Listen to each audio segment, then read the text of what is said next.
बघतोय की मंत्रिमंडळाचा आज विस्तार होतोय. दुपारी 12 वाजता या सोहळ्याला सुरुवात होणार आहे. पुढच्या बातम्या आपण बघणार आहोत. मुख्यमंत्री झाल्यानंतर उद्धव ठाकरे पहिल्यांदाच नाशिक दौऱ्यावर आलेत. विशेष विमानानं नाशिकमध्ये दाखल झालेल्या उद्धव ठाकरेंच्या स्वागतासाठी राष्ट्रवादी काँग्रेस या पक्षांचा एकही आमदार किंवा पदाधिकारी मात्र उपस्थित नव्हता. ना विमानतळावर ना सरकारी रेस्ट हाऊसवर तिकडे कुठेही यांपैकी कोणताही नेता उपस्थित नव्हता अशी माहिती मिळते. कोणत्या पक्षाकडे कोणतं खातं असेल हा प्रश्न अजूनही अनुत्तरित आहे. विशेष म्हणजे गृह खातं कोणाकडे असेल याबद्दलची चर्चा सुरू आहे. अर्थमंत्री जयंत पाटील यांच्यापुढे या प्रश्नाचा गूढ त्यांनी कायम ठेवलाय. मंत्रिमंडळ विस्तार आणि खाते वाटपासंदर्भात राष्ट्रवादी काँग्रेसची महत्त्वाची बैठक पक्षाचे अध्यक्ष शरद पवार यांच्या उपस्थितीत पार पडली आणि त्यानंतर बोलताना मंत्रिमंडळ विस्तारानंतरच ते कळेल अशी प्रतिक्रिया जयंत पाटील यांनी काल दिली. राज्याचं गृह खातं शिवसेनेकडे राहील आणि असं शिवसेना नेत्यांकडून सुरुवातीपासूनच सांगितलं जात आहे. पण गृह खात्यासाठी राष्ट्रवादी काँग्रेस आग्रही आहे आणि अजित पवार यांचा मंत्रिमंडळ विस्तारात समावेश होणार आहे. त्यामुळे त्यांच्याकडे वजनदार खातं दिलं जाईल. उपमुख्यमंत्री किंवा गृहमंत्रीपद त्यांच्याकडे दिलं जाऊ शकतं अशी चर्चा आहे. या विस्ताराच्या वेळी भाजप नेते गैरहजर राहतील अशी शक्यता सूत्र वर्तवतात. त्यामुळे शपथविधीच्या वेळी भाजप नेते कार्यक्रमावर बहिष्कार टाकू शकतात. विधान परिषदेचे विरोधी पक्षनेते प्रवीण दरेकर देखील या शपथविधीला जाणार नाहीत अशी माहिती सूत्रांनी न्यूज 18 लोकमतला दिली आहे. खासदार युवराज संभाजीराजे छत्रपतींनी काल मुख्यमंत्र्यांची मातोश्री त्यांच्या निवासस्थानी भेट घेतली. रायगड प्राधिकरणात होत असलेल्या कथित भ्रष्टाचाराबद्दल या दोघांमध्ये चर्चा झाली. या आधीच्या सरकारनं 706 कोटी संवर्धनासाठी दिले आणि रायगड ही शिवरायांची राजधानी आणि 2 वर्षात 1%ही काम इथे झालेलं नाही. महाराजांपुढे मला कोणीही मोठं नाही, त्यामुळे यात काही चूक व्हायला नको. वंशज म्हणून माझ्यावर ही खूप मोठी जबाबदारी असल्याची प्रतिक्रिया संभाजीराजे छत्रपतींनी दिली. ॲक्सिस बँकेतली खाती राष्ट्रीयकृत बँकेत वळवण्याच्या निर्णयावरून अमृता फडणवीसांनी मुख्यमंत्री उद्धव ठाकरेंवर टीका केली होती आणि त्यांच्या टीकेला शिवसेनेच्या राष्ट्रीय प्रवक्त्या प्रियंका चतुर्वेदी यांनी खरमरीत उत्तर दिलंय. महाराष्ट्रानं हे काय करावं हे शिकवणं ॲक्सिस बँकेच्या कर्मचाऱ्यांच्या कक्षेत येत नाही असं चतुर्वेदी यांनी अमृता फडणवीस यांना सुनावलंय. याआधी काल अमृता फडणवीसांनी एक ट्विट करत राजकीय वादात उडी घेतली. वाईट नेता मिळणं यात महाराष्ट्राची चूक नाही, पण वाईट नेत्याला कायम ठेवणं ही चूक असल्याचं कालचं त्यांचं ट्विट होतं. आयुष्मान भारत योजनेच्या लाभार्थींना देवेंद्र फडणवीसांच्या हस्ते कार्ड वाटप काल नाशिकमध्ये करण्यात आलं. यावेळी फडणवीसांनी राज्य सरकारनं जाहीर केलेल्या कर्जमाफी योजनेवर टीका केली. सरकारची योजना फसवी आणि अटी शर्तींमुळे अनेक शेतकरी वंचित राहणार असल्याचा आरोप यावेळी फडणवीसांनी केला. एनआरसीबाबत उद्धव ठाकरेंची भूमिका दुटप्पी असल्याची टीका केंद्रीय सामाजिक न्याय राज्यमंत्री रामदास आठवले यांनी केली. देशातल्या बांगलादेशींना बाळासाहेब ठाकरे आणि उद्धव ठाकरेंचा नेहमीच विरोध होता. आता मात्र उद्धव ठाकरे एनआरसीसारख्या कायद्याला विरोध करतायत. हे बाळासाहेबांच्या विचारधारेला छेद देणार आहे असा आरोप रामदास आठवले यांनी केला. महाराष्ट्र कर्नाटक सीमा प्रश्नात शिवसेना आता आक्रमक भूमिका घेतलेली आहे. शिवसेनेनं कोल्हापूरच्या मध्यवर्ती बस स्थानकात आंदोलकांनी येडियुरप्पांचा प्रतिकात्मक पुतळा काल दुपारी जाळला. कालपासूनच महाराष्ट्र कर्नाटकमधली एसटी सेवाही बंद करण्यात आली आहे. महाराष्ट्र एकीकरण समितीच्या नेत्यांना महाराष्ट्र कर्नाटक सीमेवर उभं करून गोळ्या खाला असं वादग्रस्त वक्तव्य कर्नाटक नवनिर्माण सेनेचे अध्यक्ष भीमाशंकर पाटील यांनी केलं होतं. त्याचे पडसाद उमटत राहिले. कोल्हापुरातल्या कानडी फलकानं शिवसैनिकांनी काळं फसलं. अनेक दुकानांवर कानडी भाषेतले फलक लावण्यात आलेत. महामार्गावर अनेक धाब्यावर देखील कानडी भाषेतले फलक लावण्यात आले. ते शिवसैनिकांनी आता हटवले आहेत. या आंदोलनाचा फटका कन्नड चित्रपटांना देखील बसतोय. कोल्हापुरात अप्सरा थिएटरमध्ये सुरू असलेल्या कन्नड चित्रपट देखील काल युवा सैनिकांनी बंद पाडला. याचाच निषेध करण्यासाठी म्हैसाळ नाका येथे महाराष्ट्र कर्नाटक सीमेवर शिवसेनेकडून तिरडी मोर्चा काढण्यात आला. कर्नाटक सरकारच्या विरोधात घोषणाबाजी करण्यात आली. कर्नाटक हद्दीत कन्नड लोकांनी महाराष्ट्र सरकार विरोधात घोषणाबाजी केली आणि यावेळी वातावरण चांगलंच तापलेलं होतं. सीए आणि एनआरसी विरोधात 15 दिवसांपासून मोर्चे सुरू आहेत. जोगेश्वरी परिसरात संविधान बचाव समितीद्वारे आंदोलन करण्यात आलं. स्थानिक सर्वपक्षीय विरोधकांनी आंदोलनात सहभाग घेतला. एनआरसी आणि सीएच्या मुद्द्यांमुळे देशातले इतर मुद्दे दुर्लक्षित होत आहेत असा आरोप यावेळी मोर्चातल्या आंदोलकांनी केला. याच कायद्यांना विरोध करण्यासाठी पुण्यात कुल जमाते तंजीम या संस्थेकडून मुस्लिम समुदायाच्या मोठ्या मोर्चाचं आयोजन करण्यात आलं होतं. गोळीबार मैदानातून या मोर्चाला सुरुवात झाली. सीए आणि एनआरसी विरोधातला पुण्यातला हा कालचा सगळ्यात मोठा मोर्चा होता.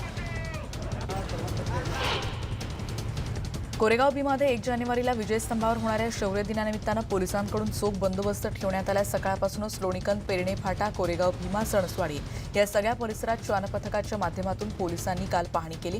सुरक्षेच्या दृष्टिकोनातून पोलिसांकडून सतर्कता वर्तवली जाते आणि विजयस्तंभावर शौर्य दिन साजरा होत असताना कुठलाही अनुचित प्रकार घडू नये यासाठी पोलीस यंत्रणा 15 दिवसांपासून या परिसरात ठाण मांडून आहे. बांधकाम कामगारांच्या विविध मागण्यांसाठी सांगलीत बांधकाम कामगारांच्या वतीनं भव्य रॅलीचं आयोजन करण्यात आलं होतं. अखिल भारतीय बांधकाम फेडरेशन आयटक संघटनेची 2 दिवसांची बैठक ज्या पार्श्वभूमीवर ही रॅली काढण्यात आली. केंद्राच्या कामगार विरोधी धोरणावर प्रखर लढा देण्याचा निर्धार इथे करण्यात आला. मुकट जनावरांचा प्रश्न गंभीर होत चाललेला आहे आणि सराफ बाजारामधला येवलातला हा प्रकार आपण बघतोय. 2 वळू समोरासमोर भिडले आणि त्यांची झुंज सुरू झाली. भर बाजारपेठेतच हा प्रकार तब्बल 1 तास सुरू होता. 2 तरुणांनी काठीचा धाक दाखवत या वळूंची झुंज नंतर सोडवली. सरकारकडून शालेय विद्यार्थ्यांना पोषण आहार दिला जातो, पण हा आहार विद्यार्थ्यांपर्यंत पोहोचू न देता तो थेट बाजारात विक्री केला जातो असा प्रकार हिंगोलीत समोर आलाय. या कारवाईमुळे जिल्ह्यात सध्या खळबळ उडाली. गांधी चौकातल्या किराणा दुकानावर शालेय पोषण आहार विक्रीसाठी येणार असल्याची माहिती स्थानिक गुन्हे शाखेला मिळाली. ज्यानंतर कारवाई करत गुन्हे शाखेनं हा माल आता जप्त केलाय. बातमी चंद्रपुरातली कोरपना तालुक्यातल्या नारंडा आरोग्य केंद्रात कार्यरत आकाश जीवणे नावाच्या डॉक्टरवर अश्लील फोटो व्हायरल करून एका मुलीचं लग्न मोडल्याची तक्रार करण्यात आली होती. यावर पोलिसांनी आरोपी डॉक्टरला 24 तासाच्या आत अटक केली. या पीडित तरुणीनं या डॉक्टर विरोधात तक्रार दाखल केली होती. आरोपी फरार होता. अखेर त्याला अटक करण्यात यश आलंय. नाशिकच्या पंचवटी परिसरात अगरबत्ती व्यापाराची लूट करण्यात आली आहे. हिरावडी परिसरातल्या घटनेत नंदिनी अगरबत्ती दुकानाच्या मालकाचे 1 लाख रुपये शस्त्रांचा धाक दाखवत लुटण्यात आले होते. बातमी वाशिमची बाकलीवाल कॉलनीमध्ये बंद असलेली 4 घरं फोडून चोरीची घटना घडली आहे. नागरिकांमध्ये भीतीचं वातावरण आहे. पोलीस घटनास्थळी दाखल झाले. तपास सुरू असल्याचं कळतंय. शहरात पोलिसांची गस्त सुरू असताना देखील या घटनांमध्ये वाढ होतीये. बातमी जालन्याची शेततळ्यात बुडून 16 आणि 14 वर्षांच्या मुलाचा मृत्यू झाल्याची दुर्दैवी घटना घडली. अंबड तालुक्यातल्या दूधपुरी परिसरातली घटना आहे. ही दोघेही रात्री उशिरापर्यंत घरी न आल्यानं त्यांच्या कुटुंबियांनी त्यांचा शोध घ्यायला सुरुवात केली. सकाळी या दोघांचे मृतदेह काल शेततळ्यामध्ये आढळून आले. हिंगोलीतल्या सेनगावमध्ये सौना इथे एका पिसालेल्या श्वानानं हैदोस घातलाय. आतापर्यंत त्याने दोघांसह 4 जनावरांचा देखील चावा घेतलाय. गणेश गिरी हा 9 वर्षांचा मुलगा शेतातून घरी परतत असताना श्वानानं त्याच्यावर हल्ला केला. त्याच्या ओठांचा त्यानं चावा घेतलाय. गणेश जखमी झालाय. अकोल्यातल्या रुग्णालयात त्याच्यावर उपचार सुरू आहेत. अमरावतीमध्ये शेतकऱ्यांनी शेतात काढून ठेवलेला शेतमाल चोरी होत असल्याच्या घटना घडतायत. 7 आरोपींना स्थानिक गुन्हे शाखा पथकानं अटक केली. कसून चौकशी केली जाते. अमरावती आणि वर्ध्यात 12 गुन्हे केल्याची कबुली या सगळ्यांनी दिली आहे. औरंगाबादमध्ये साखरेची वाहतूक करणाऱ्या ट्रकनं रात्री अचानक पेट घेतल्या. औरंगाबाद जिल्ह्यातल्या कन्नड चाळीसगाव घाटातली ही घटना आहे. धावत्या ट्रकनं पेट घेतला, पण त्यामुळे प्रसंगावधान राखत चालकानं बाहेर उडी घेतली. अग्निशमन दलानं घटनास्थळी धाव घेत आग विझवली आहे. मुंबई पुणे एक्सप्रेसवेवर खोपोलीजवळ एक भरधाव टेम्पो पलटलाय. 3घांचा जागीच मृत्यू झाल्याची भीषण घटना घडली. 1 जण गंभीर जखमी आहे. खोपोली एक्झिटवरून खोपोली गावात हा टेम्पो जात होता. दुपारी 1 वाजण्याच्या सुमारास हा भीषण अपघात झालाय. तात्काळ घटनास्थळी पोलिसांनी धाव घेतली. जखमींना उपचारासाठी दाखल करण्यात आलंय. औरंगाबाद जालना महामार्गावर जेसीबी घेऊन जाणारा ट्रक आणि कंटेनरचा भीषण अपघात झाला. कंटेनर चालक जागीच ठार झालाय. 3 जण गंभीर जखमी आहेत. गेवराई फाट्याजवळच्या भीषण अपघातात ट्रकचा चुराडा झालाय. काही काळ महामार्गावरची वाहतूक ठप्प झाली होती. नाशिकमधल्या भाजपच्या नगरसेविका शांताबाई हिरे यांनी आत्महत्या केल्याचं कळतंय. त्यांचं नाव प्रभाग क्रमांक 4च्या त्या नगरसेविका होत्या. विषारी औषध सेवन करून त्यांनी जीवन संपवल्याचं कळतंय. त्यांच्या आत्महत्येचं कारण मात्र अजून कळू शकलेलं नाही. नाशिकच्या आडगाव पोलीस ठाण्यात कार्यरत असलेल्या महिला पोलीस कर्मचारी मनीषा गोसावी यांचा संशयास्पद मृत्यू झालाय. पोलीस ठाण्याकडे जात असताना आडगाव पोलीस ठाण्याच्या काही अंतरावरच त्या बेशुद्ध अवस्थेत नागरिकांना आढळल्या आणि त्यानंतर रुग्णालयात उपचार सुरू असताना त्यांचा मृत्यू ओढवलाय. नाशिक पोलीस अधिक तपास करत आहेत. पुढची बातमी आपण बघणार आहोत. बेळगावमध्ये मुख्यमंत्री उद्धव ठाकरेंच्या प्रतिकात्मक पुतळ्याचं दहन करण्यात आलं, ज्याच्या निषेधात पुणे बंगळुरू राष्ट्रीय महामार्गावर रास्ता रोको आंदोलन करण्यात आलं. साताऱ्याहून पुण्याच्या दिशेनं जाणाऱ्या राष्ट्रीय महामार्गावरची वाहतूक त्यामुळे काही काळ ठप्प झाली होती. नागपूरला कोराडी रोडवरच्या आर्यनगरमध्ये मिरचीच्या गोदामाच्या आड बनावट दारू बनवली जात होती. या दारूच्या अड्ड्यावर पोलिसांनी धाड टाकली. पोलिसांनी शिवराम यादव या व्यक्तीला अटक केली. अड्ड्यावरून 58,000चा मुद्देमाल पोलिसांनी जप्त केला. पिंपरी चिंचवड दरम्यान धावणाऱ्या मेट्रोच्या बोगी अखेर पिंपरी चिंचवड दाखल झाल्या. हे डबे उतरून आता मेट्रो रुळावर चढवले जातील. नंतर नवीन वर्षाच्या सुरुवातीला ट्रायल रन देखील घेतली जाणार आहे. पहिल्या टप्प्यातल्या म्हणजे निगडी ते दापोडीपर्यंतचा प्रवास त्यानंतर सुरू होऊ शकतो. विदर्भातल्या नरसिंह भगवानचं मंदिर हा वैनगंगा नदीच्या मध्यभागी आणि या ठिकाणी दरवर्षी मोठी जत्रा भरत असते. लाखो भाविक इथे दर्शनासाठी येत असतात. नरसिंह भगवान आणि अण्णा महाराजांच्या जयंतीनिमित्तानं भव्य यात्रेचं आयोजन केलं जातं. या नागरिकांकरता महाप्रसादाचं आयोजन देखील इथे दरवर्षी केलं जातं. सहकारापेक्षा संस्कार मोठे असल्याचं प्रतिपादन राज्यपाल भगतसिंग कोश्यारी यांनी केलंय. कल्याणमध्ये आयोजित कल्याण जनता सहकारी बँकेच्या वर्धापन दिनाच्या कार्यक्रमात काल ते बोलत होते. मागच्या काही काळात घडलेल्या घडामोडींमुळे सध्या बँकांबद्दल सगळीकडे अविश्वासाचं वातावरण आहे. त्यामुळे आता सहकारापेक्षा संस्कार जास्त महत्त्वाचे असल्याचं त्यांनी म्हटलंय.